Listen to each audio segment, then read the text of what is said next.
My hands were steady as I reached for Javier Gonzalez's collar, though my heart hammered so loud I was certain he could hear it. For months I'd worked in this Barcelona mansion. For months of being invisible, of keeping my observations locked behind my teeth. But this morning felt different. Wrong. The morning air drifted through the arched windows, carrying the scent of orange blossoms from the courtyard mixed with the rich aroma of espresso that always preceded Javier's dawn meetings. Sunlight filtered through the gaudy-inspired ironwork, casting intricate shadows across the marble floor that I'd polished until it gleamed like black glass. The modernist architecture spoke of old Spanish money meeting contemporary power. All clean lines and dangerous elegance, just like the man standing before me. "You're quiet this morning, Joanna," Javier said, his voice that low rumble that made the other household staff scatter like birds. Not me, though. I'd learned quickly that in his world, fear was expected but respect was earned. And I'd worked too hard to let trembling hands betray me now. I adjusted the Windsor knot, my brown fingers stark against the crisp white Italian silk of his shirt. His jaw was freshly shaved, and I could see the edge of a tattoo creeping up his neck. Some kind of script in Catalan that I'd never dared ask about. At 30, he carried himself with the certainty of a man who'd never been told no and lived to remember it. The faint scent of gunpowder clung to him always, a metallic ghost that no amount of expensive cologne could mask. "There," I said, smoothing the tie flat against his chest. My knuckles brushed the vest beneath his shirt, and that's when I felt it. The texture was wrong. I'd been fixing Javier's tie every morning for 4 months. I knew the weight of his usual Kevlar vest, the specific density of the weave, the way it sat against his frame. This one was different. Lighter. The distribution was off, like someone had replaced military-grade protection with something that only looked the part. His dark eyes met mine, and for a moment I saw something flicker there. Curiosity, maybe, that I wasn't looking away like Maria, the other housemaid who literally crossed herself and fled when he entered a room. That's when I saw it through the window's reflection behind him. Pedro Santos, the bodyguard who'd been with Javier for 5 years, loading the car in the courtyard below. But his movements were all wrong. Jerky. Rushed.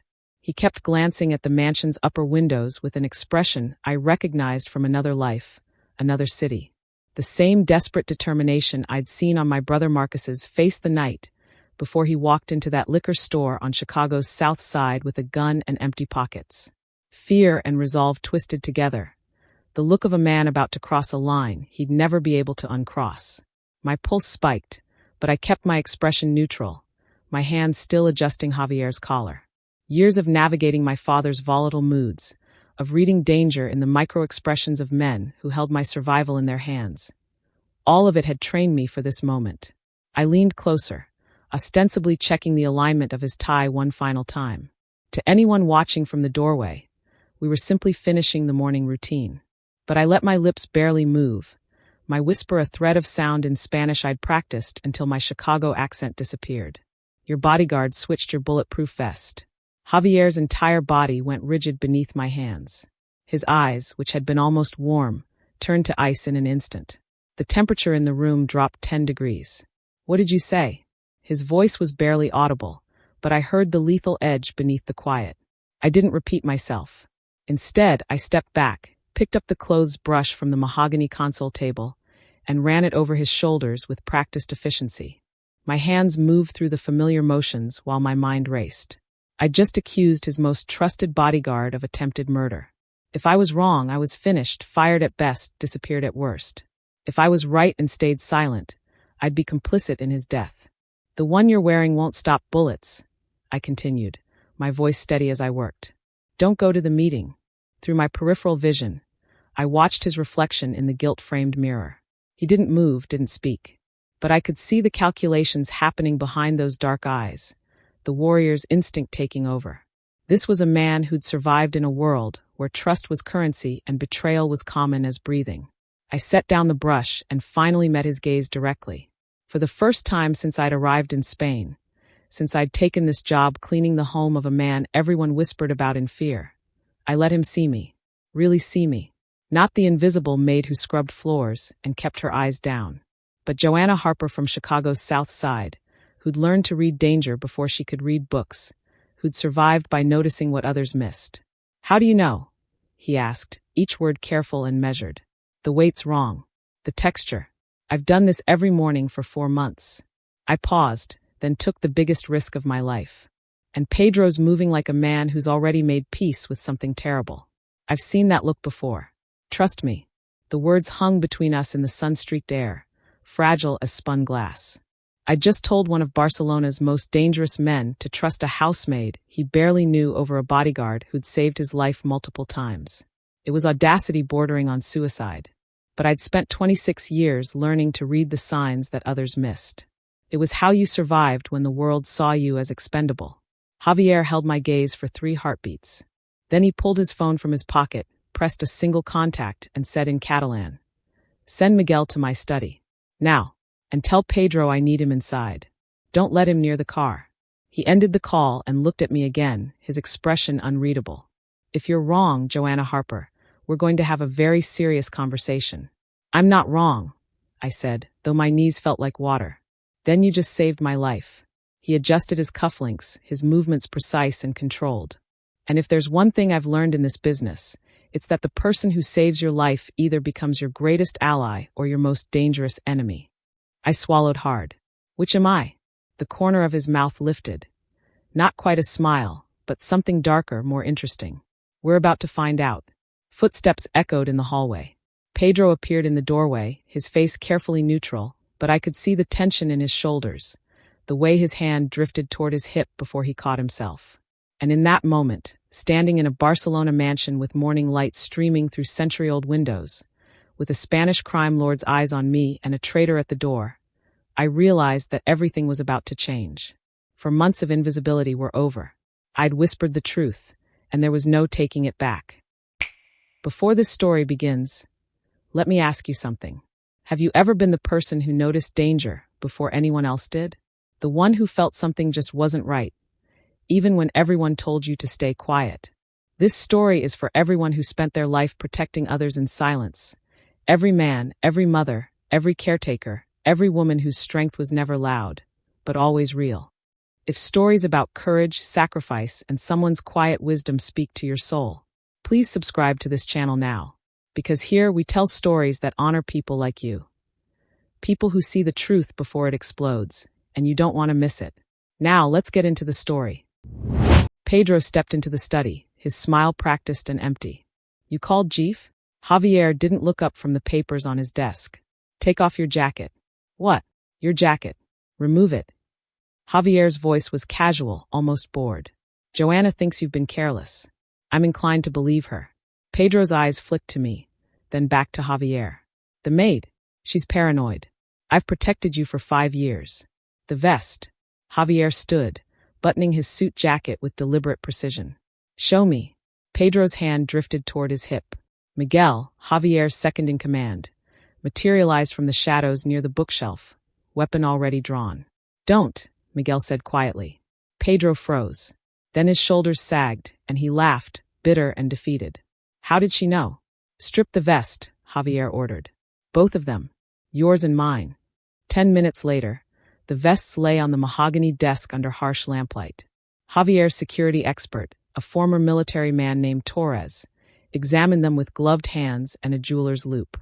"This one's compromised," Torres said, pointing to Javier's vest. "Kevlar fibers have been chemically weakened. Would stop maybe 1 round, then fail completely."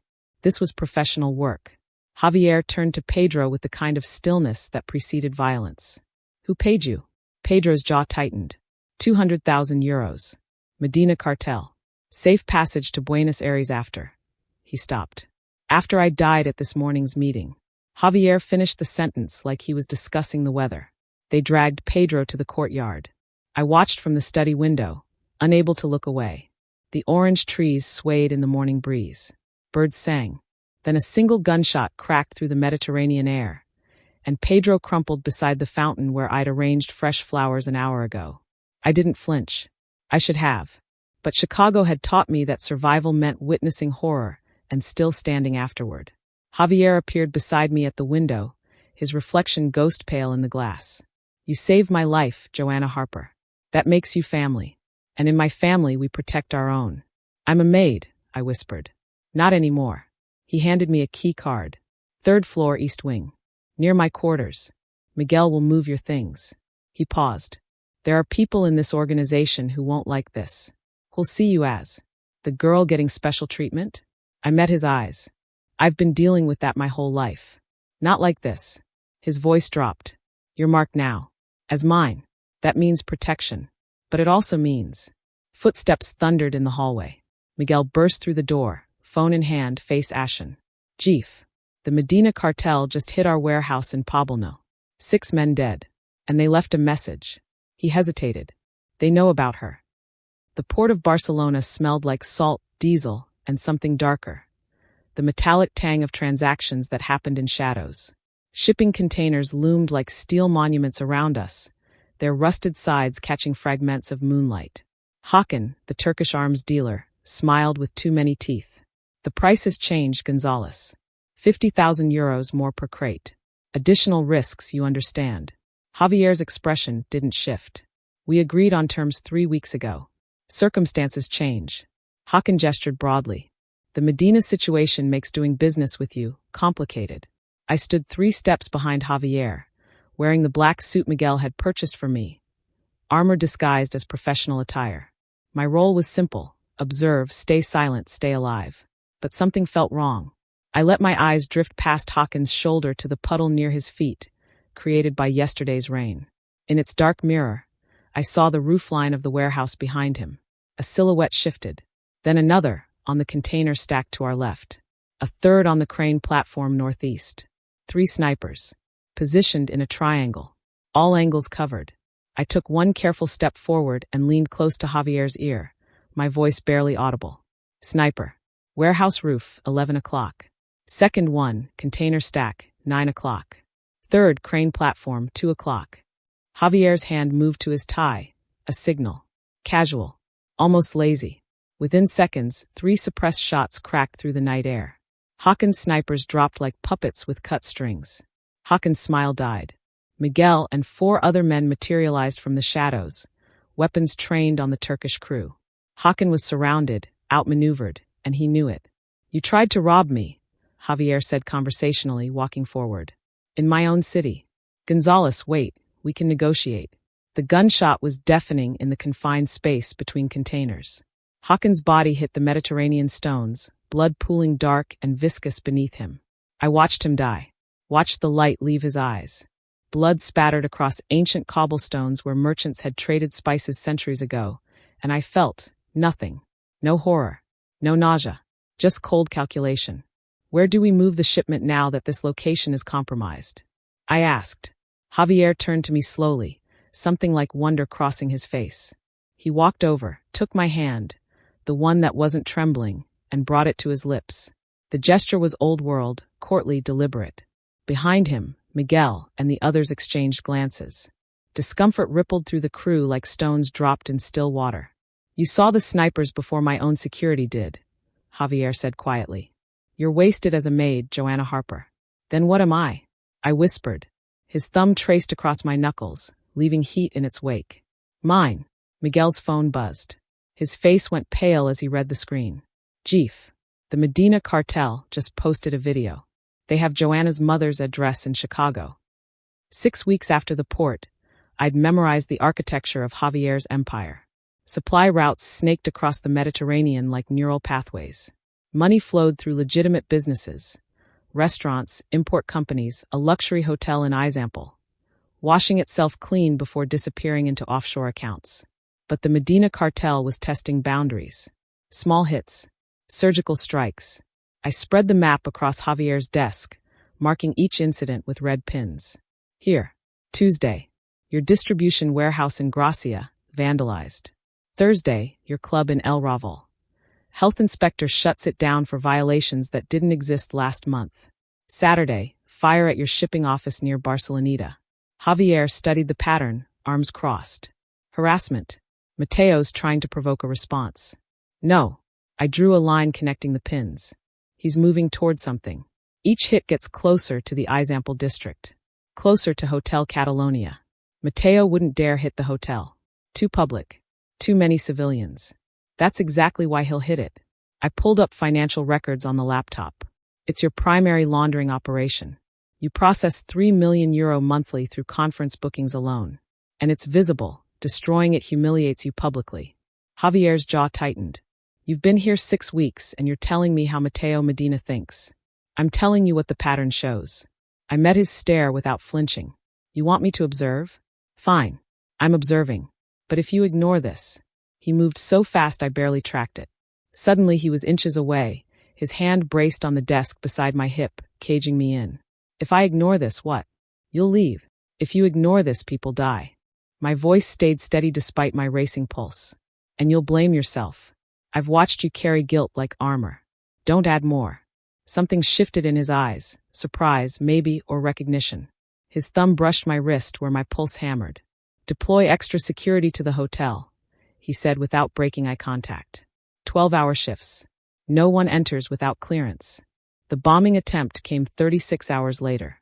Medina's team posed as contractors. Javier's reinforced security stopped them at the service entrance with 50 pounds of C4. That evening, Javier found me in the study, still reviewing security footage. He said nothing, just pulled me to my feet and kissed me, fierce and claiming, like I was oxygen and he'd been drowning. When we broke apart, his forehead rested against mine. You see patterns where others see chaos. That's not observation, Joanna. That's prophecy. I just pay attention, I whispered. No. His hands framed my face.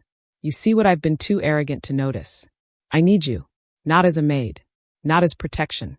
As. His phone shattered the moment. Miguel's name flashed on screen. Chief. We intercepted communications. Medina's planning something bigger. And they know exactly where Joanna sleeps. Carmen Gonzalez's sitting room smelled of jasmine tea and old money. Afternoon light filtered through lace curtains, casting patterns across antique furniture that had witnessed generations of family secrets. Sit, Ms. Harper. Carmen's English was flawless, her accent barely present. She only spoke Spanish in this house. Speaking English now was a deliberate choice. A warning. I sat.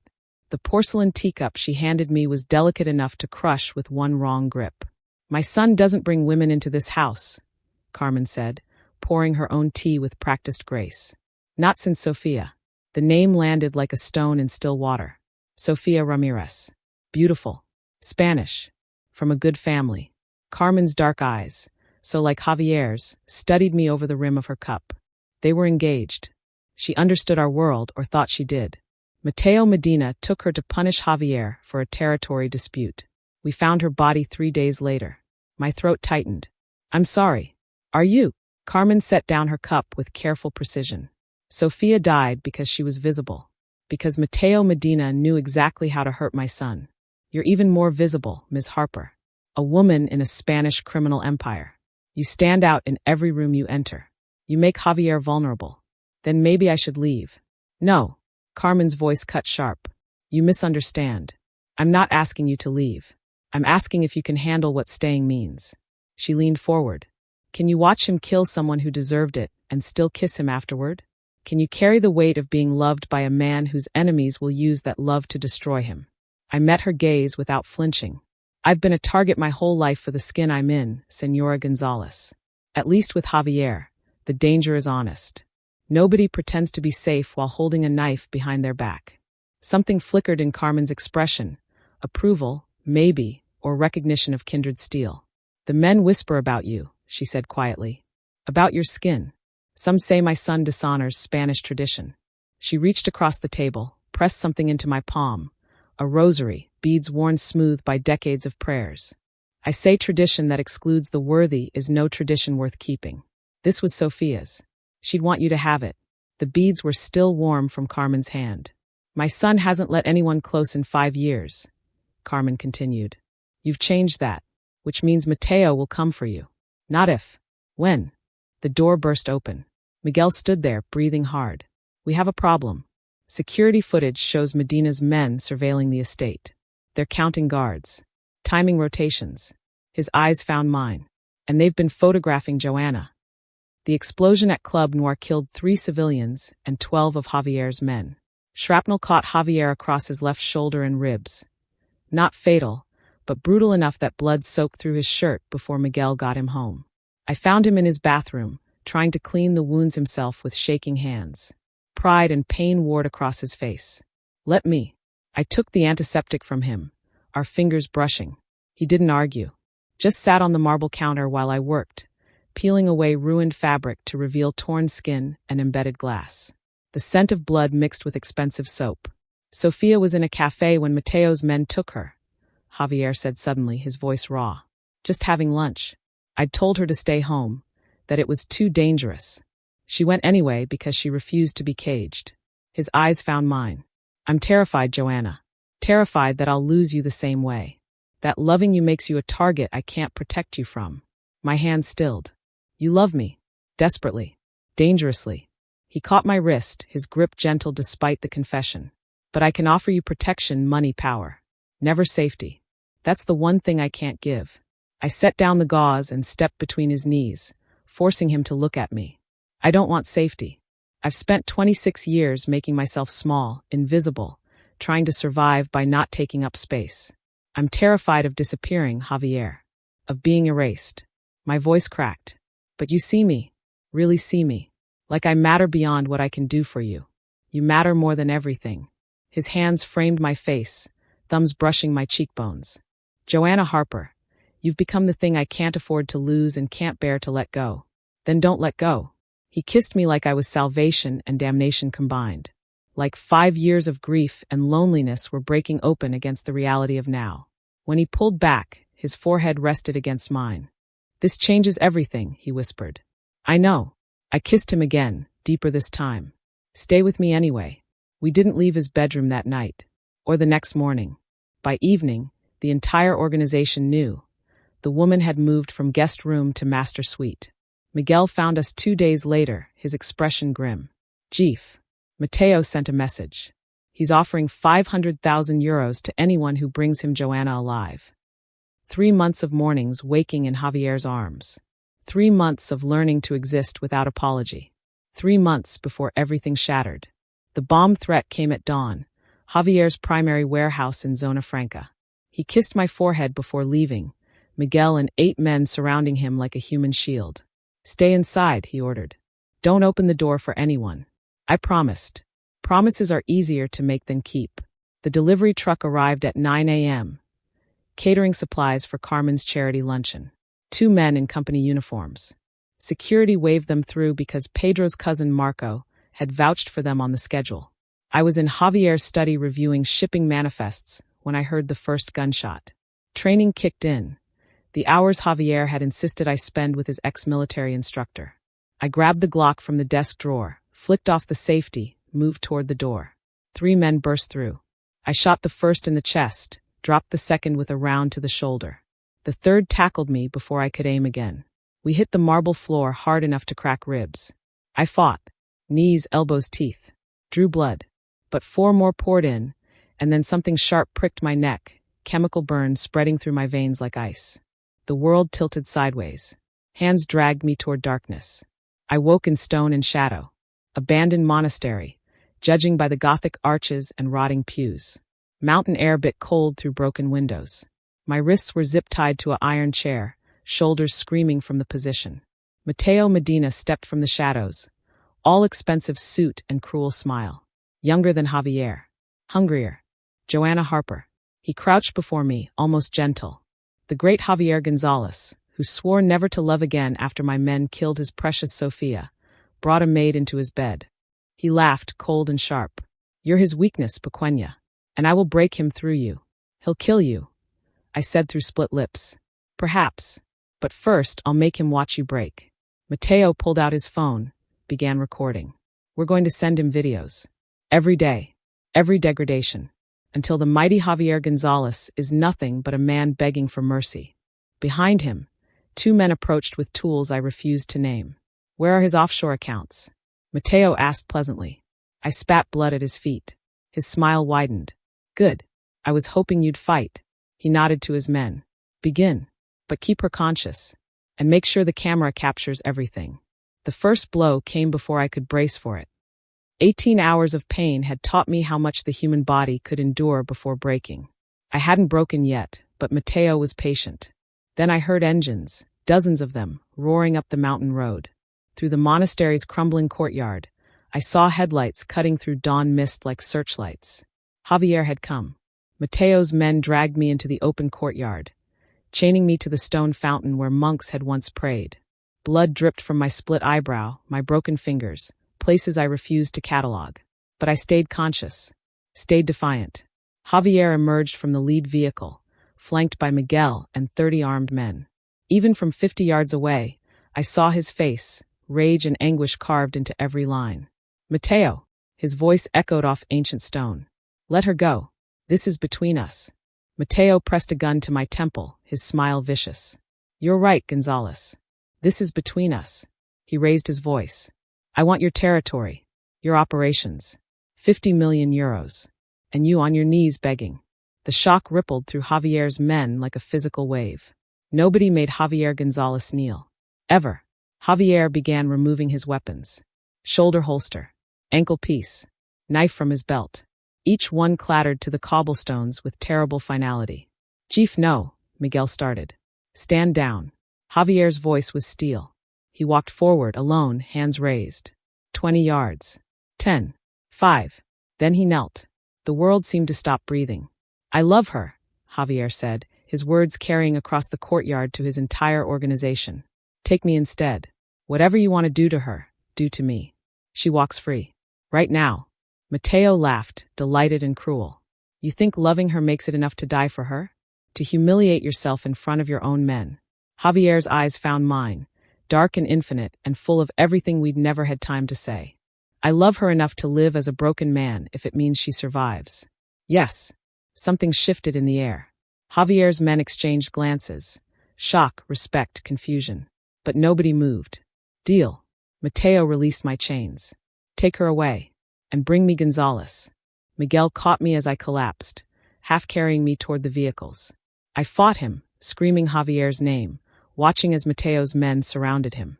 The last thing I saw before Miguel shoved me into the car was Javier being dragged into the monastery's depths, and Mateo following with a crowbar in his hands. Drive, Miguel shouted to the driver. We have to go back. I clawed at the door. We can't. Miguel's voice cracked. Not yet. Carmen has a plan. Carmen Gonzalez's war room was lined with maps and photographs spanning 30 years of alliances. She stood at the head of the table like a queen marshalling armies, phone pressed to her ear, speaking rapid Catalan. The Roca family will send 12 men, she said, ending the call. The separatist group owes us for the arms shipment last year. They're in. And Inspector Varga's partner is one of ours. He'll delay any police response until we're ready. I stared at her, broken fingers wrapped in gauze. You're not just his mother. I'm the matriarch, Ms. Harper. I built this empire with my husband before Javier was born. Her smile was sharp as broken glass. Did you think I spent 40 years arranging flowers? She made 7 more calls, each one a piece moving into position on an invisible board. Mateo crossed the line, she told each contact. He targeted family. Bad for business. Bad for everyone. We end this today. I'm going back, I said. Every head in the room turned. Absolutely not, Miguel started. I'll offer myself in exchange. Buy you time to breach. I met Carmen's eyes. He wants to break me. Let him think he won. Carmen studied me for 3 heartbeats. Then nodded. You have 2 hours. Make them count. The monastery courtyard smelled like blood and fear. I walked in unarmed, hands raised, a USB drive hanging from my neck. A fake confession implicating Javier, worthless legally but perfect theater. Mateo dragged Javier forward. My love's face was unrecognizable, swollen, bleeding, but his eyes still burned with life. And she returns, Mateo laughed. And with a confession? This is delicious. Let him go, I said. You've won. Mateo reached for the USB drive. The world exploded. Carmen's coalition breached from 3 directions. Roca family through the eastern wall, separatists from the cliffs, Miguel's team through the main gate. Gunfire erupted in controlled bursts. In the chaos, Javier broke free. Found a fallen weapon. Put 2 rounds in Mateo. Gut shot, then both kneecaps. Precise. Vengeful. Non-fatal. That's for Sofia, Javier rasped. And this, he pressed the barrel to Mateo's forehead, is for touching what's mine. Javier, don't. I screamed.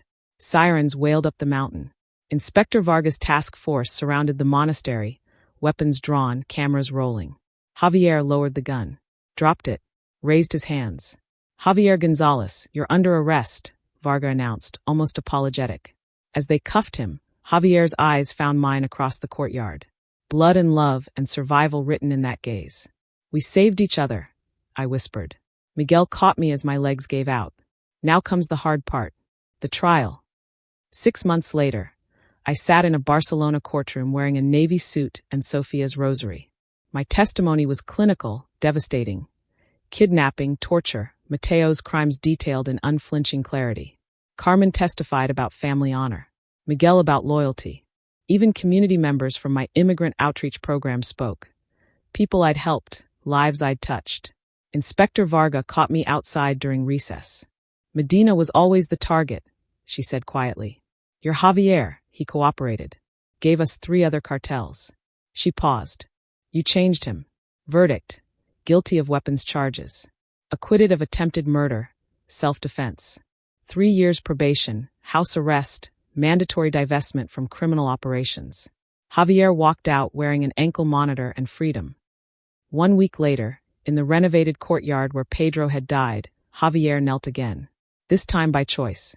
I'm a criminal on probation with more enemies than friends, he said, holding a platinum ring with 3 diamonds. But I'm also a man who loves you more than power. Marry me. Yes. My voice cracked. 1,000 times yes. He slipped the ring on my finger. Past, present, future sparkling in Mediterranean sunlight. 2 years of radical change. Javier divested from every illegal operation, pivoted to legitimate real estate and hospitality.